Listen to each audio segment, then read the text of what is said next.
Welcome to the WRAL Daily Download. I'm Grace Holland. It's probably been hard to go anywhere this week without hearing about the fallout over Bill Belichick's CBS interview, which was seemingly interrupted by his girlfriend Jordon Hudson.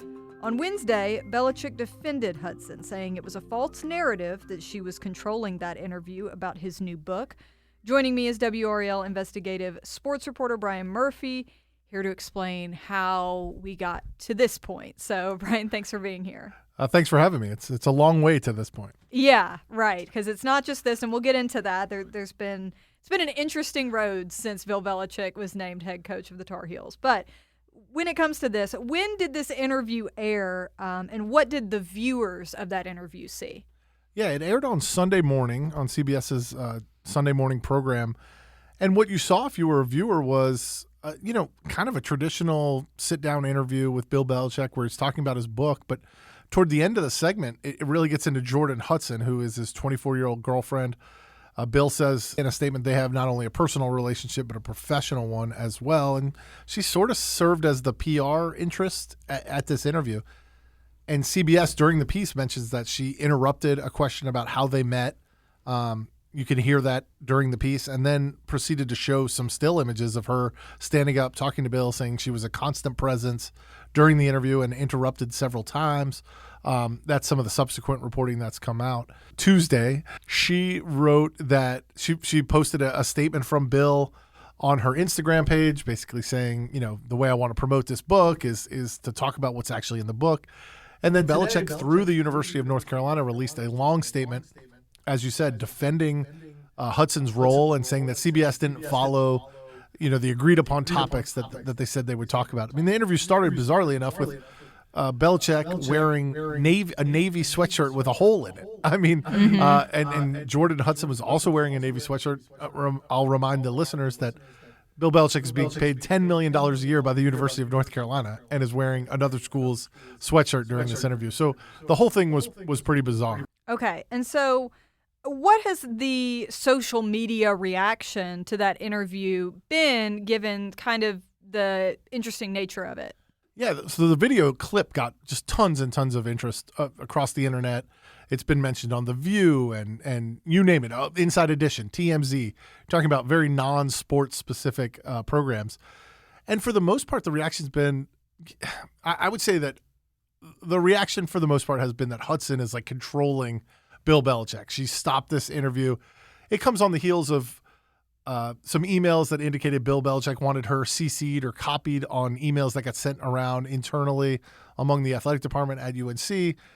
She was also in some of those emails, which have been obtained by WRAL, saying, pointing out how Stephen Belichick, the defensive coordinator, should be introduced publicly, that he shouldn't be talked about as Bill's son.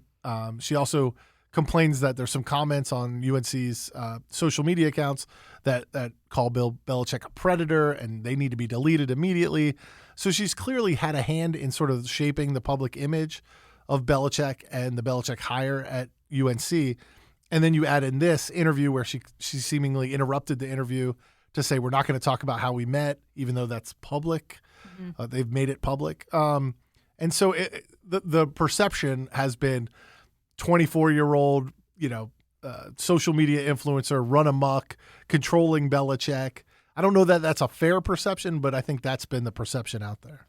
Okay, and so what is Ben Belichick's statement in response to that came out on Wednesday? And why is he claiming that this segment didn't reflect the full conversation? Yeah, as we know, we work on a television station. Interviews are much longer often than what gets shown on television. And in this case, Belichick says it was a 35-minute segment and toward the end, or a 35-minute interview, and toward the end of the interview, that's when it kind of veered into Jordon Hudson and his relationship. Now, mind you, in the book, I haven't read the whole thing, but in the acknowledgement section, Belichick does reference Hudson, calling her his idea mill and creative muse. And so that was kind of the jumping off point for how the CBS interview got into Jordon Hudson.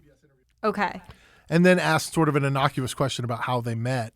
Belichick's statement basically says, we talked to CBS before and said we'd only talk about things that are in the book. Again, you can make your judgment whether or not Jordon Hudson is in the book. And when the interviewee or interviewer went off topic and started talking about things Bill Belichick, tried to interject.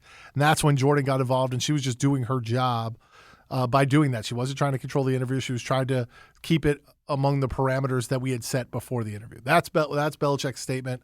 That's what he says.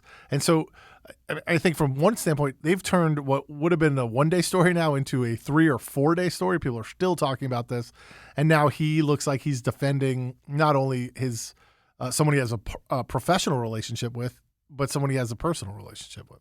Let's take a quick break right there, and we'll be right back.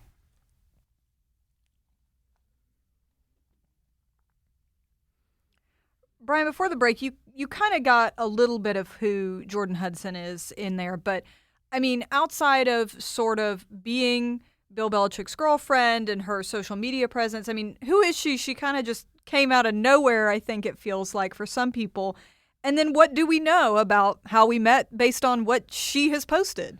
Yeah, well, Jordon Hudson is a really interesting character. I mean, she's a beauty pageant contestant. She appeared in a Dunkin' Donuts commercial with Bill Belichick. We know that she's the son or the daughter of a Maine fisherman, a Maine lobsterman. They had a longtime family business in fishing, and if you check out her Instagram page, a lot of talk about lobsters, a lot of talk about the fishing community in Maine.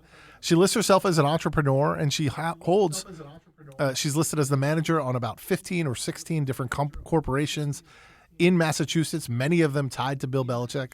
She also has more than a dozen trademarks for phrases, many of them tied to Bill Belichick as well. So, she does seem like a business person. She was a cheerleader, a nationally ranked cheerleader.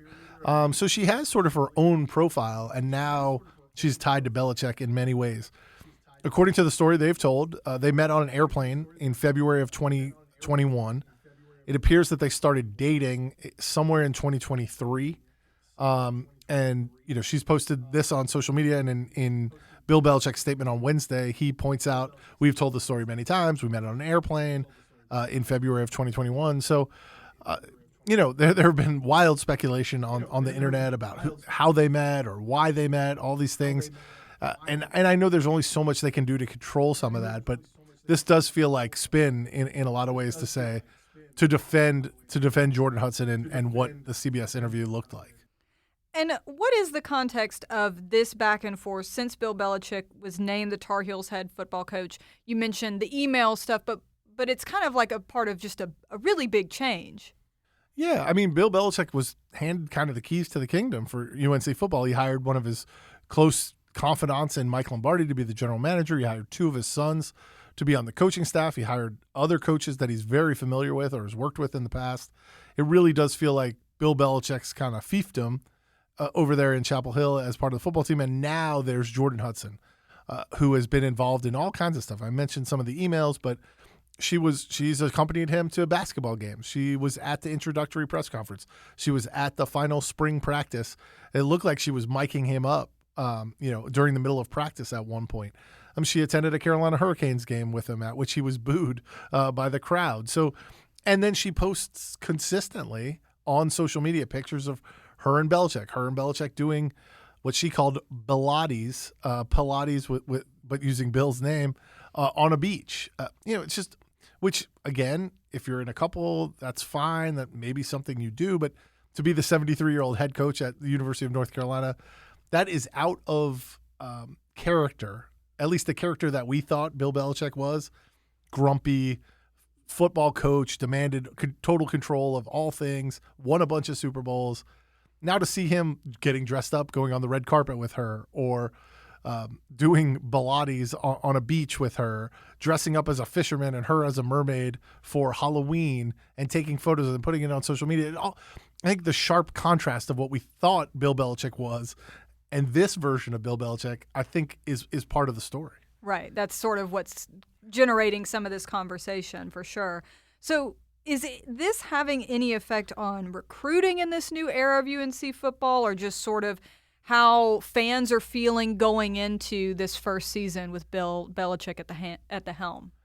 I've reached out to some people, in and around the UNC community, and I don't think it's really changed their mind. I mean, I think There were some people who were opposed to hiring Bill Belichick in part because of this relationship.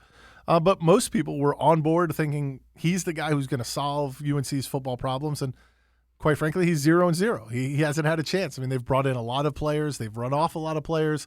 The roster is in something of a state of flux, but by most rankings, they're doing a pretty good job in the transfer portal. Now, will that translate to victories in the fall? We really don't know. One thing Bill Belichick was brought in to do was to increase attention on the football program, and he's done that even before all this stuff. They're going to play on Labor Day night to have their season opener. They have several other nationally televised games. They're going to go to Ireland to open the 2026 season. North Carolina football is being talked about. Now it's also being talked about in the context of Belichick and his girlfriend and the CBS interview and all the other things she seemingly has her hand in. Right. And we'll see how that transfers to the field in the fall, I guess. Yeah, I think it's also fair that, Belichick is in control. He's in control of this program. There was a story in The Athletic that Jordon Hudson was the reason they're not doing Hard Knocks. Most of these decisions end up with Bill Belichick. If Bill Belichick wanted to answer the question on CBS News about how they met, he could have answered that question. Right. If he wanted to do Hard Knocks, I don't think she has veto power. I think Bill Belichick could have decided that. So in some ways, I think the criticism is warranted. In other ways, if she is really serving a PR function for him, he is the figure. He's the one who gets to decide, has that PR person gone too far, or I'm not going to listen to what that PR person has to say. In this case, it's more complicated because they do have a personal relationship. But I do think she's taking a lot of heat for things that Belichick could have decided on his own. All right. Well, thank you. We appreciate it all, Brian. And we'll talk to you again soon, I'm sure. Thank you for listening to the WRAL Daily Download and for making us part of your morning routine. Another great way to get WRAL news is the Morning Briefing newsletter. That's a daily email with Triangle news, events, and headlines to help you get ready for the day. Sign up at WRAL.com/newsletter.